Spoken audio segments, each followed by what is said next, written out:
The precinct always smelled like printer ink and cheap coffee.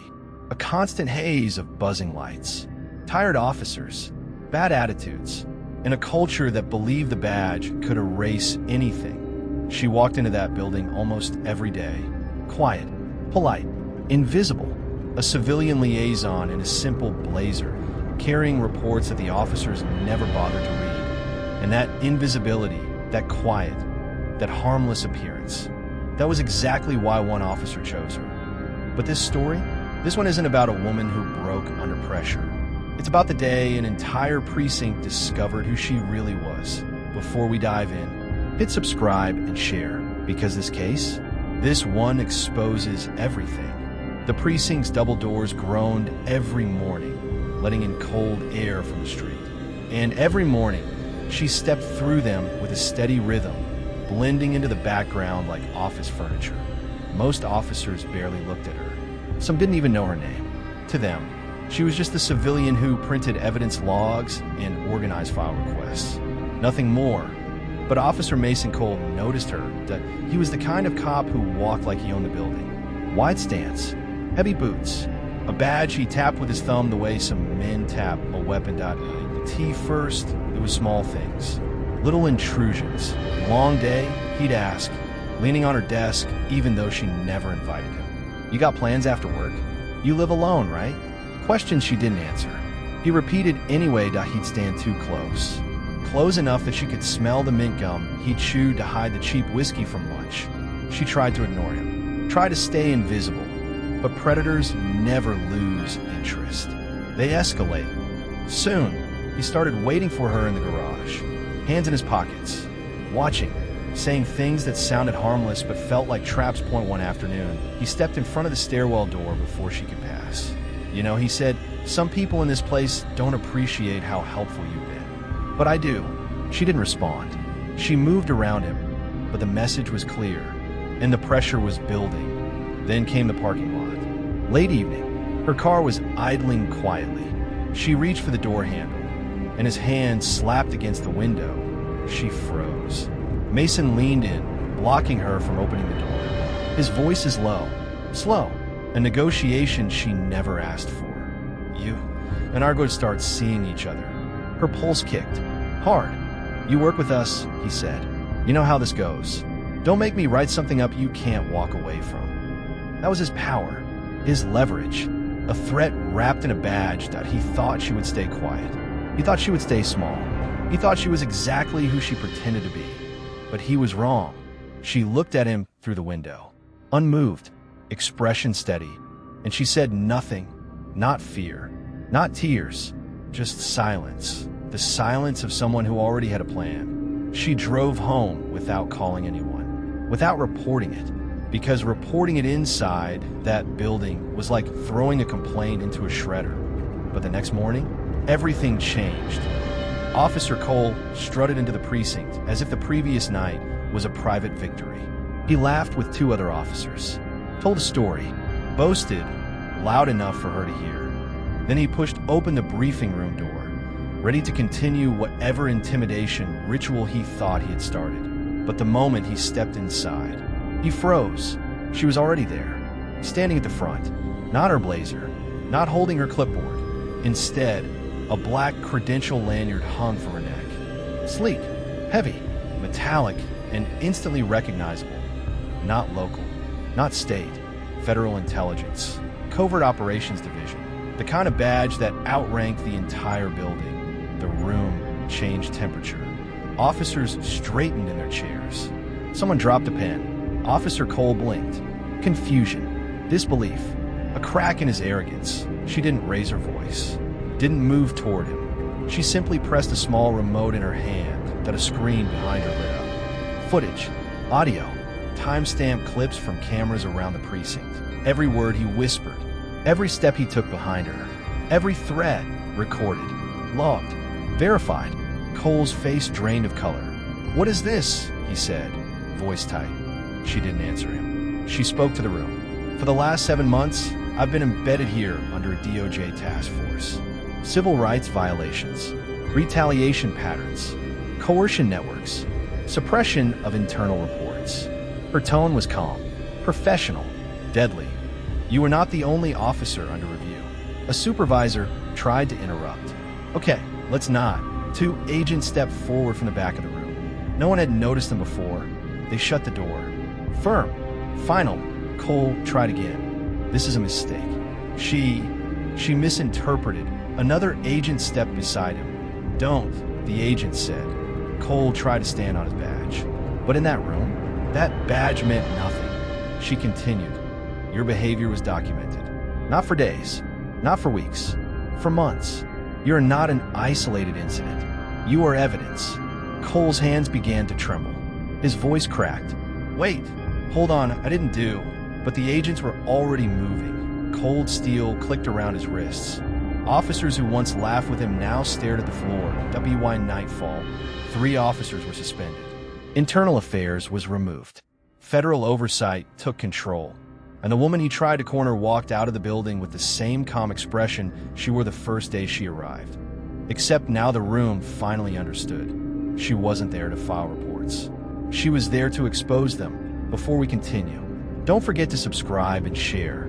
The precinct felt wrong the next morning. Not louder, not busier, just strange. People moved differently, quicker, tighter, watchful. The laughter that normally echoed through the hallways was gone. Doors that usually stayed open were now shut. Officers kept their conversations close to their chests. Because Cole wasn't the only one exposed. He was simply the first one to fall. She stepped inside with the same measured calm as always. No rush, no fear, just purpose. Agents blended quietly into the building, posing as maintenance workers, janitors, and delivery staff. Nothing drew attention. Everything that drew information. Because the moment Cole was taken away in cuffs, the entire department began trying to figure out what she knew and what she hadn't revealed yet. Downstairs, in a reserved interview room normally used for witness statements, 2 federal agents were sorting through physical evidence, boxes, handwritten reports, printed patrol logs, and personnel files.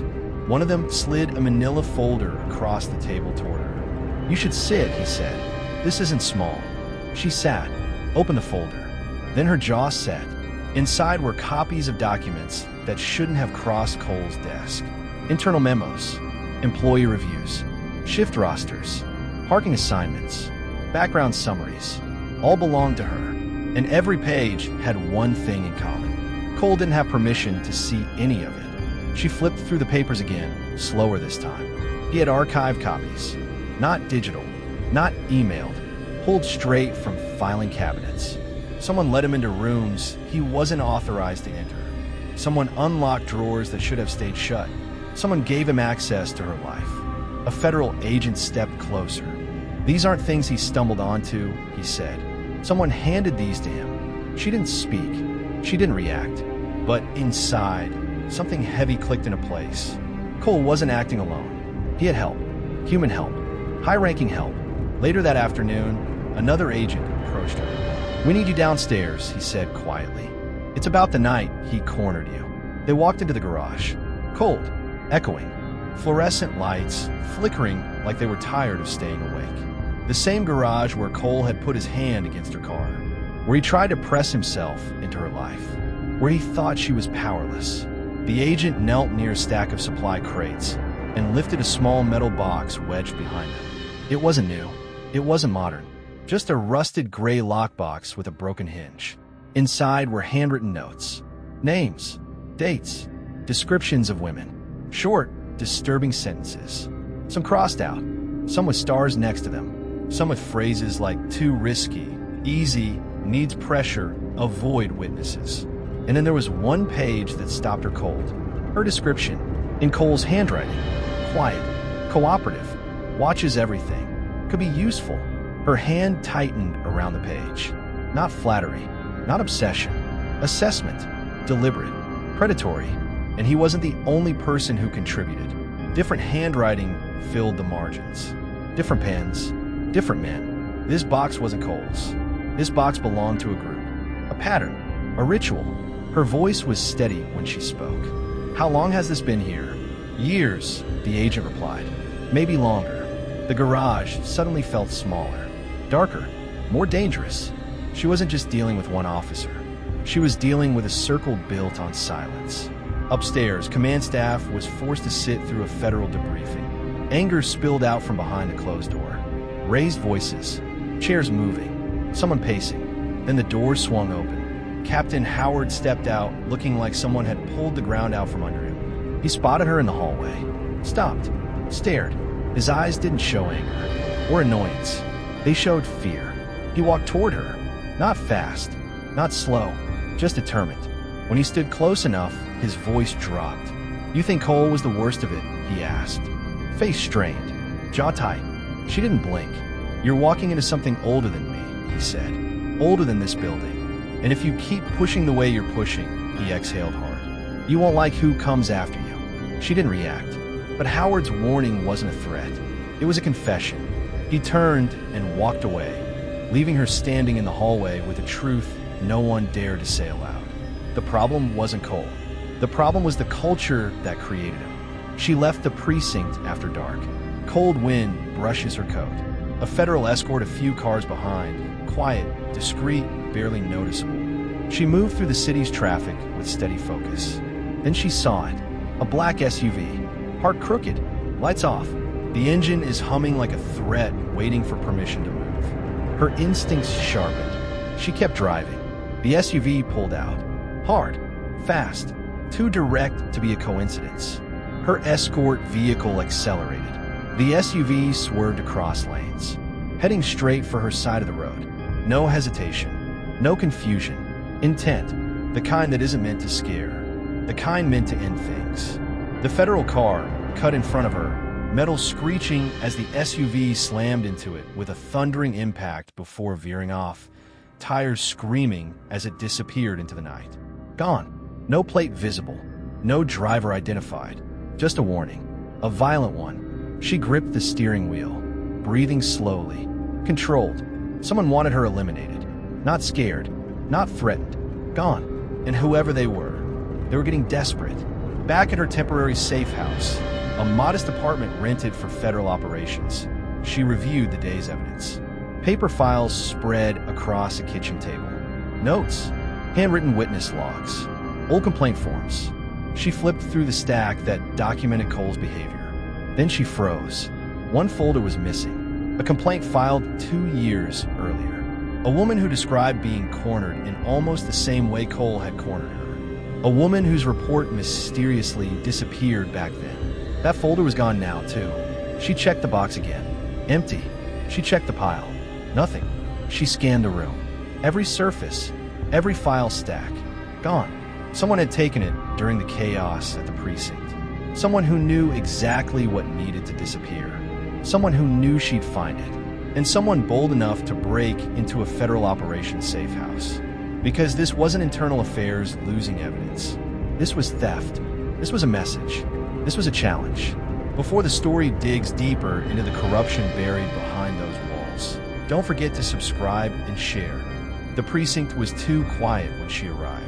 Not morning quiet, not routine quiet, a different kind of quiet, the kind that meant everyone knew something was wrong, and everyone was pretending not to see it. Federal agents were already inside, plain clothes, calm, watching the hallways like they were studying a crime scene, which at this point they were.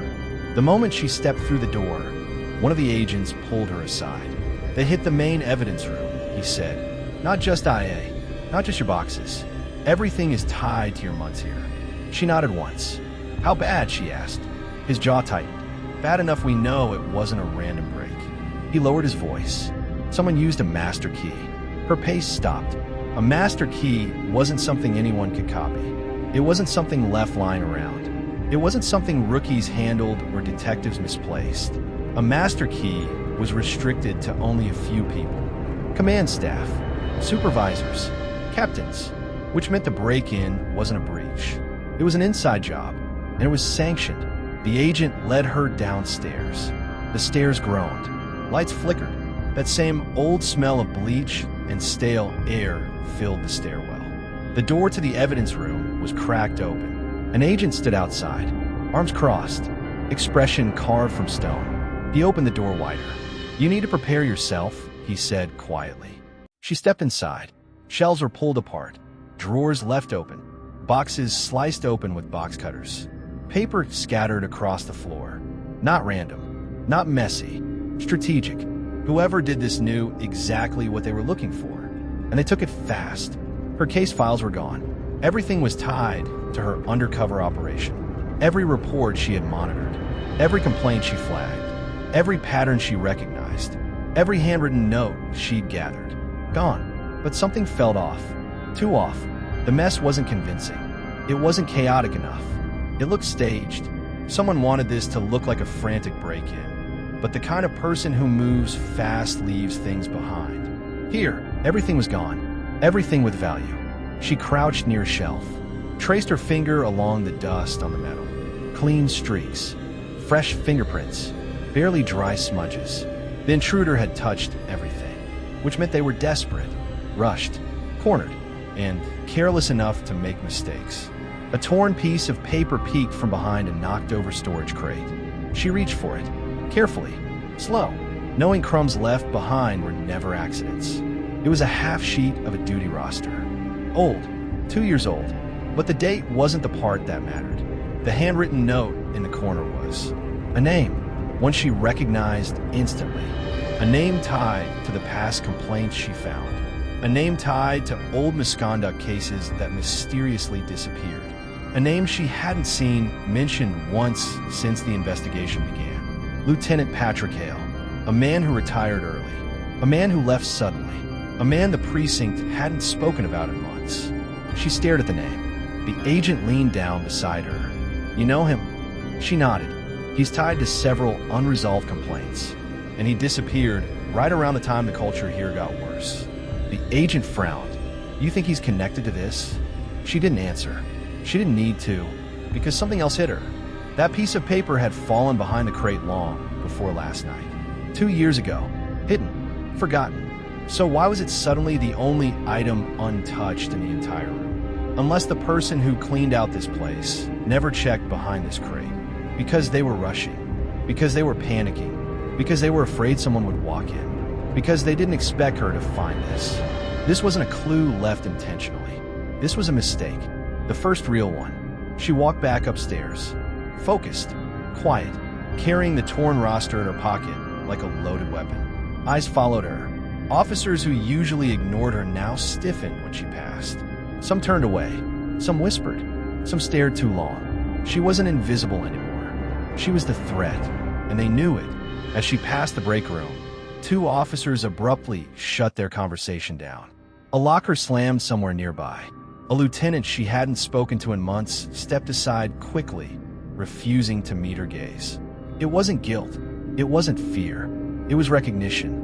They knew someone had taken the evidence, and they were waiting to see how she would respond. She kept moving. Her footsteps are steady, controlled.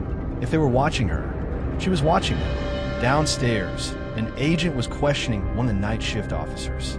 A young man, barely mid-20s, hands shaking, face pale. She stepped in, closed the door behind her. "You were on duty last night," she said. "Tell me what you saw." He swallowed hard, voice cracking. "I didn't see anything." She studied him. "You're lying." He winced. "I didn't want to get involved." She stepped closer. "Involved in what?" He didn't answer. "Officer Cole is gone," she said softly. "You don't owe him anything." But his eyes said she was wrong. This wasn't about Cole. This was about the people who protected him. "I can't," he whispered. "They'll ruin me." She leaned forward. "Who?" He hesitated. His breathing quickened. He finally whispered a name. The same name on the roster. Lieutenant Hale.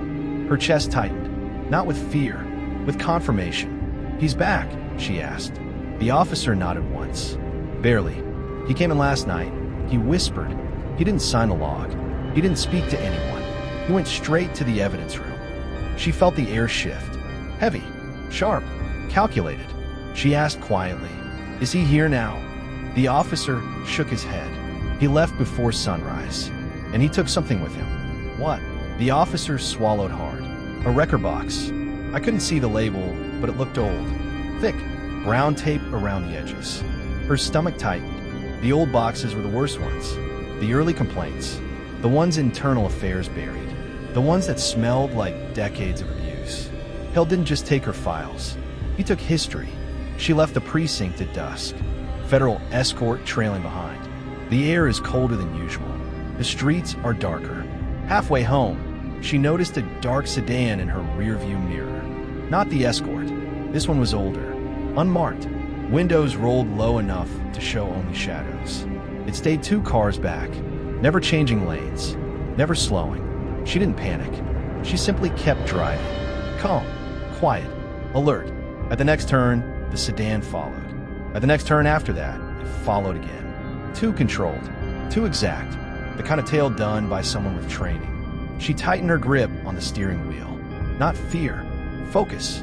At the next intersection, her escort car made a sudden swerve, cutting between her and the sedan. The dark car braked hard, paused, then slowly backed up, turning down a side street and disappearing behind a row of buildings. Gone, just like that. But whoever was inside that car, they weren't watching her. They were tracking her, and they weren't done, not even close. When she got home, she locked the door, sat in the quiet, let the day settle. Then the phone rang. Not her cell, the landline, a number only one person had. Her breath stilled. She answered, a man's voice, low, old, rotten with confidence. You should stop digging. Her blood cooled. Who is this? She asked. Silence.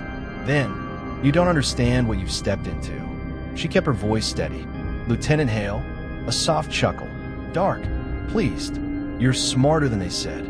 She felt her heartbeat slow. Calm, controlled. What did you take from the precinct? She asked. He exhaled slowly. Everything I needed. Everything you should have left alone. Then the line clicked. Dead. Before we go deeper into the part Hale never wanted anyone to uncover, don't forget to subscribe and share. The next morning didn't feel like morning. It felt like an aftermath. The precinct buzzed with a nervous silence. No one smiled. No one joked. No one leaned back in their chairs like they owned the place. They were waiting to see what she knew, waiting to see who she would confront, waiting to see whose name she would say next. Because when Lieutenant Hale called her the night before, he did more than threaten her. He confirmed one thing. He wasn't hiding. He wasn't running. He was confident, too confident, as if he believed the entire building, the entire culture, would protect him. She walked inside with steady steps, head high, face unreadable. Agents were already posted around the building, quiet, still, watching every movement. One of them approached her. We found something, he said. You're going to want to see it. It's in the old locker room. The old locker room. The part of the precinct everyone avoided. The one they claimed was under renovation, but somehow never got repaired.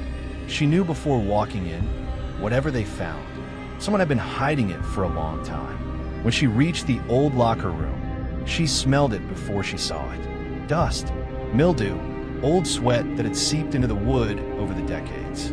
The door creaked open, and she saw it. Rows of lockers rusted shut, broken tiles, a single buzzing light overhead. An agent pointed toward the far corner. Back there, she stepped over a fallen bench. Her shoes crunch on shattered tile. Behind the last row of lockers was a small wooden cabinet. Not locked, not labeled. She pulled it open. Stacks of notebooks, old complaint slips, papers folded into quarters, yellowing edges, stains from water damage.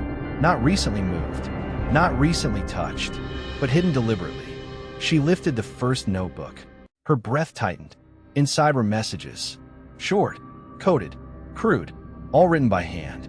Different handwriting, different years, different men. A network without phones, without computers, without email. A network built on passing notes. Locker to locker, drawer to drawer, cabinet to cabinet. A system of silence, a system of protection, a system built long before she ever walked into that building. And then she found it.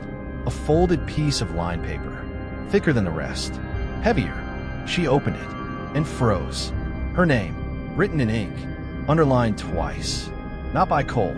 This handwriting was smoother, older, more controlled. Hales. Under her name were 3 words. Watch, apply, pressure. Her blood chilled. This wasn't a coincidence. This wasn't improvisation. She had been marked long before Cole cornered her.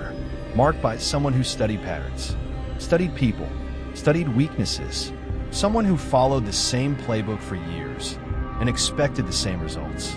But this time, they chose the wrong woman. As she walked back upstairs, she passed Captain Howard's office. His blinds were closed. His door was slightly cracked. She heard papers rustling. A drawer slammed. A low mutter followed. She stepped inside. He didn't notice her at first. He was standing over a half-packed box on his desk. Framed photos, old commendation plaques, loose paperwork. The kind of box a man packs when he's either quitting or being forced out. When he finally looked up, something in his expression broke. The captain wasn't angry. He looked tired. "You saw it, didn't you?" he asked. Voice thin, voice worn down. She didn't sit. She didn't soften. "I found what they left behind," she said. He nodded. "I told you," he whispered. "This started long before Cole. Long before me. Long before half the officers here were even born." She stepped closer. "Tell me about Hale." Howard's jaw clenched. "He isn't just a lieutenant," he said. "He was part of the old guard. The ones who taught newer officers how to behave. How to keep outsiders quiet. How to make sure internal complaints never reach daylight." She stared at him. "He's running something, isn't he?" Howard let out a bitter laugh. He was running something until it grew so big that the department couldn't control it anymore. When they forced him into early retirement, they thought that would kill it. But it didn't, she said. "No," Howard whispered. "He just went underground. He still meets officers off-site, still collects favors, still pulls strings." She leaned in. "Why come back now?" Howard closed his eyes for a brief moment. "Because you disrupted the system. Because Cole panicked. Because you made people talk. Because the building started cracking." His voice dropped, and Hale doesn't tolerate cracks. She let the silence linger. Then she spoke. "He called me last night." Howard's eyes widened. Fear flashed across his face. "You need to keep moving," he whispered. "You need to be 2 steps ahead of him. He doesn't threaten people unless he has already planned what happens next." She studied him. "You're scared." His voice trembled. "Everyone in this building should be." Later that evening, agents brought her to a location 2 blocks from the precinct, a beat-up neighborhood tavern with flickering neon signs and peeling paint. Inside, an older man sat alone in a corner booth. A retired officer, gray hair, weather hands, eyes that carried too many secrets. He looked at her without blinking. "You're the one Hale marked," he said. No introduction, no small talk. She remained standing. "You knew him?" she asked. He let out a tired exhale. "I knew what he built. I knew the men who followed him. I knew the woman who tried to report them.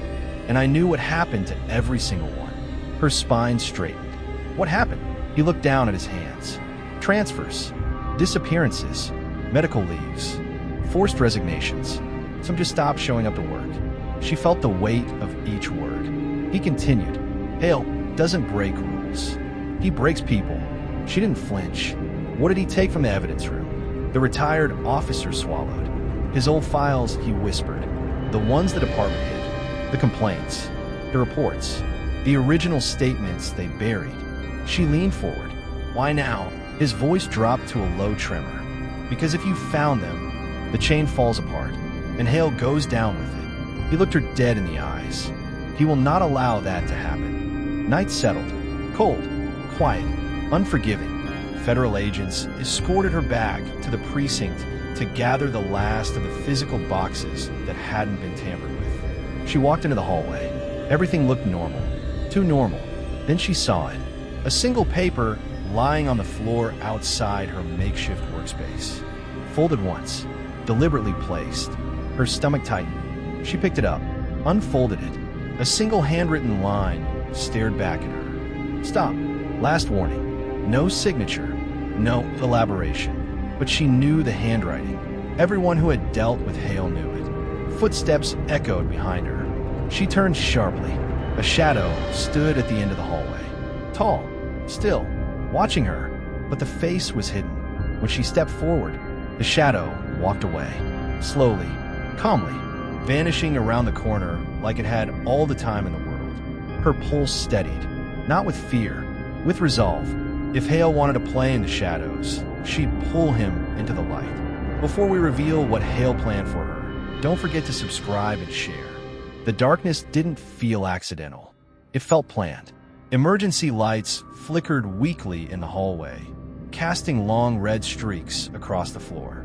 Shadows stretched in every direction. Echoes traveled farther than they should have. The precinct had gone from silent to predatory in seconds. She stood still, body tense, eyes adjusting, listening for what didn't belong. An agent beside her whispered, "This isn't a power issue." She already knew. This wasn't a fuse. This wasn't a blown circuit. This was a cover. Cover for movement. Cover for intimidation. Cover for Hale. Because he didn't want a conversation. He wanted control. Footsteps echoed again. Not rushing, not panicked. Slow, deliberate, heavy. Someone was walking the hallway like they owned it. She didn't speak. She motioned for the agent to stay low, stay silent. The footsteps grew closer. A tall silhouette appeared behind the haze of red emergency light. Big shoulders, steady stride. A man who didn't fear consequences. But before he fully emerged, a flashlight beam slashed across him. "Federal agents," a voice barked. Two agents came from the opposite end of the hallway. Their lights illuminated the figure.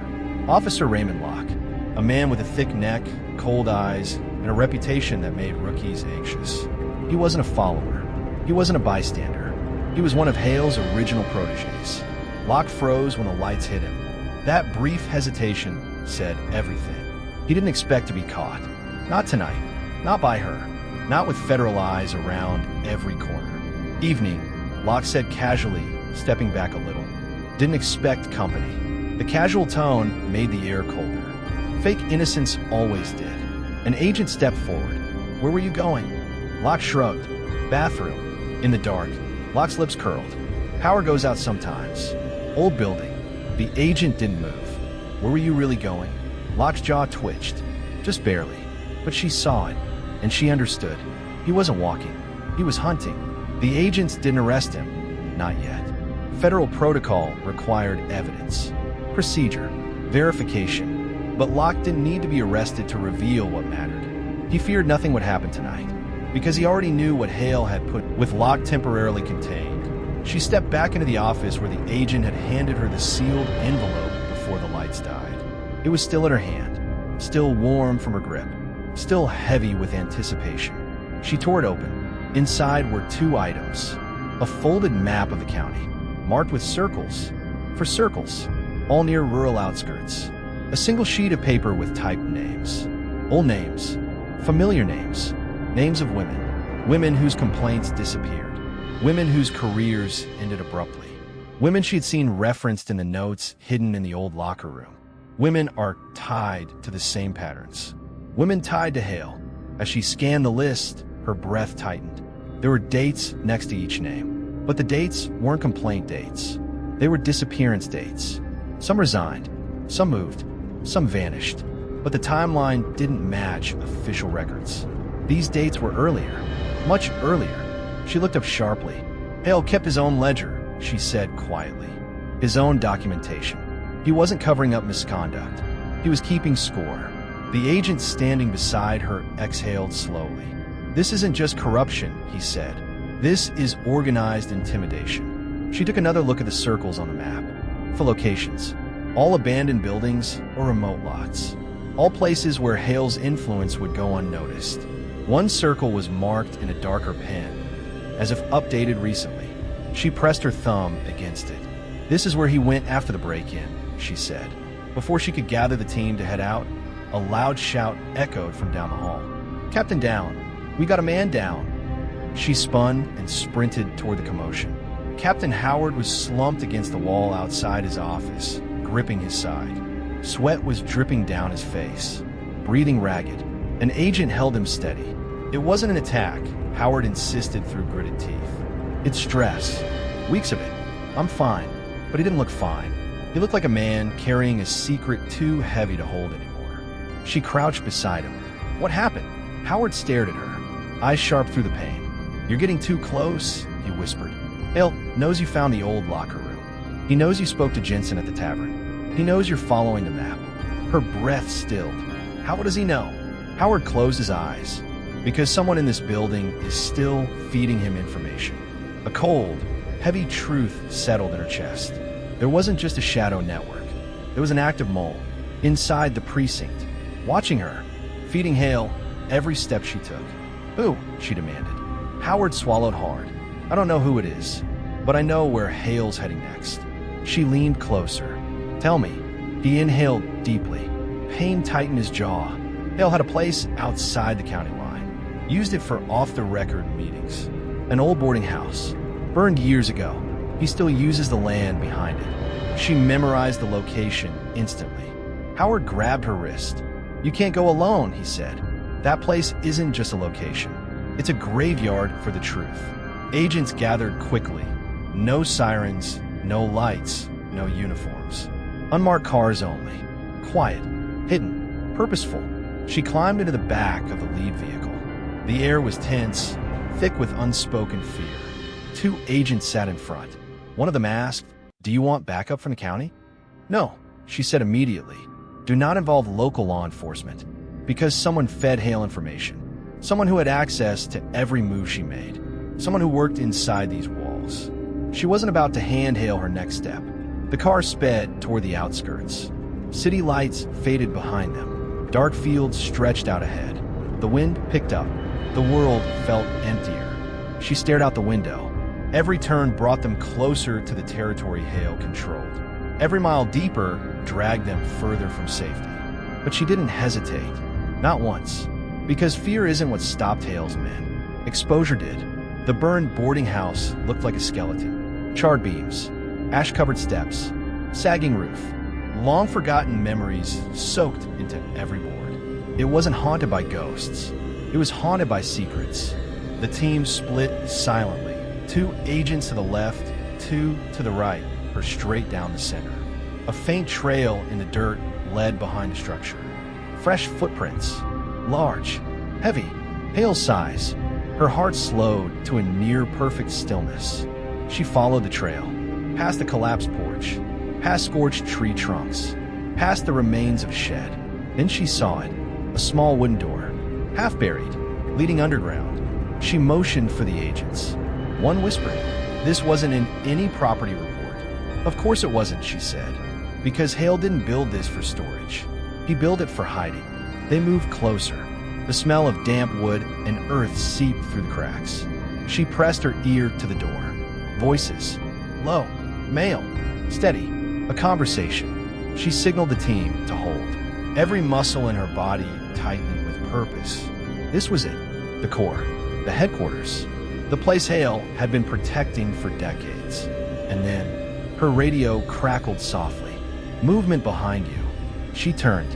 A dark figure emerged from the trees, walking toward them. Slow, confident, unhurried. Her grip tightened, and when the figure stepped into the faint moonlight, her blood turned cold. Lieutenant Hale, alive, calm, smirking. He raised his hands, not in surrender, but in mock greeting. "Agent," he said softly, "you're far from your desk. Before we pull the truth out of that underground room, don't forget to subscribe and share." Hale didn't raise a gun. He didn't shout. He didn't run. He simply stood there, calm, steady, confident, like a man who had walked into this exact moment 1,000 times in his head. She didn't flinch. The agents didn't move. Only the wind shifted, brushing through the trees, carrying the faint creak of the underground door behind her. Hale's eyes flicked toward it. Just once. Just enough. A warning. A hint. A message. She didn't take her eyes off him. "What's behind that door?" she asked. His smile widened. Subtle. Cruel. "The past," Hale said, "and people who know how to keep it buried." One agent whispered, "Ma'am, the door is opening." She didn't look back. She focused on Hale. "What did you do to those women?" she asked quietly. Hale tilted his head. "What every system does," he answered. "It protects its own." Footsteps rose from beneath the ground. Heavy. Measured. More than one set. She exhaled slowly. "Hale," she said, "this ends tonight." Hale chuckled. "No," he whispered. "It ends the moment you walk away. Which, if you're smart, you'll do now." But she didn't walk away. She stepped toward him. 1 step. 2. 3. Hale's smile faded. For the first time, she saw it. That flicker of uncertainty in the eyes of a man who thought the world bowed to him. The underground door opened fully. 3 men climbed out.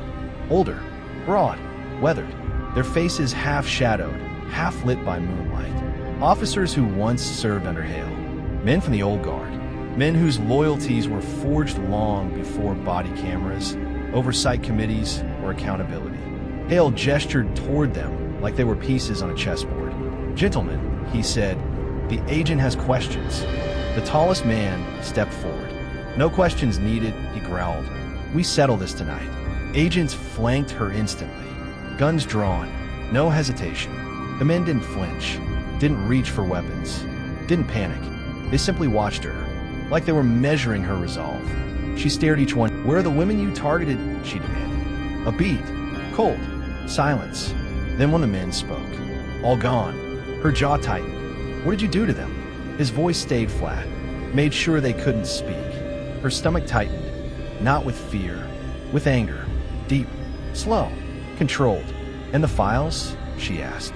"The complaints, the statements, the records." Hale smiled again.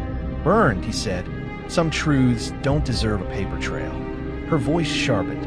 "You really think those ashes protect you?" Hale stepped closer. "They always have." Agents tightened their stance. Hale's men didn't move. The air thickened, pressed, held its breath. She knew one thing clearly. No one here wanted a gunfight. Not Hale, not his men, not her team. Hale didn't operate with bullets. He operated with fear, silence, power, reputation. He thrived in shadows, not chaos.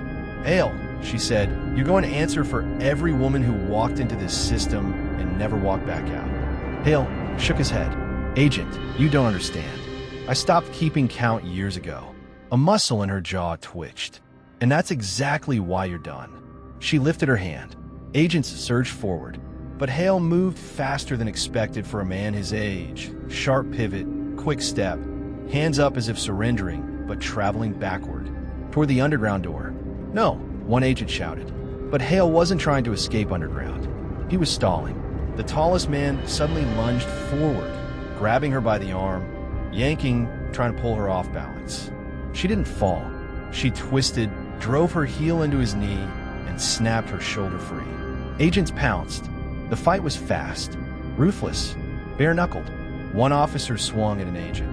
Missed, got flipped into the dirt. Another reached for a metal pipe, but she stepped in, slammed her palm into his wrist, and forced him down. The last man charged. Heavy steps, wild energy, but 4 agents tackled him at once. The air filled with grunts, heavy breathing, boots scraping dirt. When the dust settled, all 3 men were restrained. Except Hale. He was gone. She ran toward the tree line. Agents behind her. Branches snapping. Dry leaves crunching. Hale moved surprisingly fast for a man who spent years orchestrating crimes instead of running from them. But panic changes speed. Fear rewrites instincts. She followed the sound of boots pounding through soil. Then she saw him, cutting through trees, heading toward an old shed in the distance. "Hale," she shouted. He didn't look back. She pushed harder. Branches whipped her coat. Cold air burned her lungs. But she didn't stop. The shed loomed larger. Hale reached it, tore the door open, slipped inside. She reached the door seconds later. An agent caught up, breathless. "Wait." She didn't. She kicked the door open. The shed was dark, rotting beams, old tools hanging, dust thick as fog. But Hale wasn't hiding. He was standing in the center, waiting, breathing hard, hands trembling, eyes no longer confident. For the first time, he looked old. "End of the line," she said. Hale laughed softly. "No," he whispered. "Into the era." He raised his hands, not surrendering, just showing them. His palms were empty. No weapon, no threat. Just a man who knew he had finally lost. A man who realized the darkness couldn't protect him anymore. Agents swarmed around him, hands on shoulders. His wrists twisted behind his back. Cuffs clicked. Hale didn't resist. He just stared at her. "You think new rules fix old rot?" he asked quietly. "You think the badge becomes honest because you shone a light on one corner of it?" She didn't blink. "It doesn't become honest," she said. "It becomes accountable." Hale shook his head. "You don't understand who taught us." She stepped closer. "Then I'll find them too." His eyes flickered, just for a second, and she saw it. Fear. Real, raw fear. Not of her, not of the agents. fear of the truth finally rising above the silence he spent decades building. They dragged him out of the shed, and for the first time since she walked undercover into that precinct, the night felt lighter. By dawn, the burned boarding house was swarming with federal units. They found old case files hidden under floorboards, clothing from victims, photographs with faces cut out, torn complaint slips, binders filled with notes Hale had written over decades. Names, dates, targets. The truth wasn't lost. It was concealed, but now it was exposed. Every officer tied to Hale's circle was arrested. Every buried case reopened. Every silenced woman has finally given a voice. The precinct that once smelled like printer ink, cheap coffee, and fear now smelled like consequence. And as she walked out of the building one last time, agents surrounding her, the morning sun rising behind her, everyone understood. She didn't come to file reports. She came to expose them. And she did. Before we finalize the case files and deliver the aftermath package, don't forget to subscribe and share.